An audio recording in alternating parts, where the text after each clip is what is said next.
ಕಮಲಾದೇವಿಯ ಕತೆ. ಒಮ್ಮೆ ದೇವತೆಗಳ ಲೋಕದಲ್ಲಿ ದಾರಿದ್ರ್ಯ, ದುಃಖ ಮತ್ತು ಅಶಾಂತಿ ಹೆಚ್ಚಾಯಿತು. ಜನರು ಸಂಪತ್ತು, ಸಂತೋಷ ಮತ್ತು ಶಾಂತಿಗಾಗಿ ಪ್ರಾರ್ಥನೆ ಮಾಡುತ್ತಿದ್ದರು. ಆಗ ದೇವತೆಗಳು ವಿಷ್ಣು ಭಗವಂತನನ್ನು ಪ್ರಾರ್ಥಿಸಿದರು. ಅಂದು ಕ್ಷೀರ ಸಾಗರ ಮಥನ ನಡೆಯಿತು. ದೇವರುಗಳು ಮತ್ತು ಅಸುರರು ಸೇರಿ ಸಮುದ್ರವನ್ನು ಮಥಿಸಿದರು.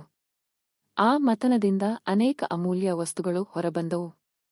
ಅವುಗಳಲ್ಲಿ ಅತ್ಯಂತ ಪ್ರಕಾಶಮಾನವಾಗಿ ಕಮಲದ ಹೂವಿನ ಮೇಲೆ ಕುಳಿತಿದ್ದ ಸುಂದರದೇವಿ ಪ್ರತ್ಯಕ್ಷಳಾದಳು.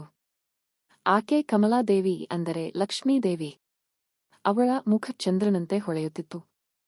ಕೈಗಳಲ್ಲಿ ಕಮಲದ ಹೂಗಳು, ಕರುಣೆಯಿಂದ ತುಂಬಿದ ಕಣ್ಣುಗಳು ಮತ್ತು ಎಲ್ಲರಿಗೂ ಆಶೀರ್ವಾದ ನೀಡುವ ದಿವ್ಯ ರೂಪವಿತ್ತು.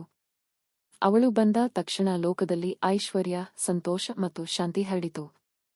ದೇವತೆಗಳು ಎಲ್ಲರೂ ಅವಳನ್ನು ನಮಸ್ಕರಿಸಿದರು.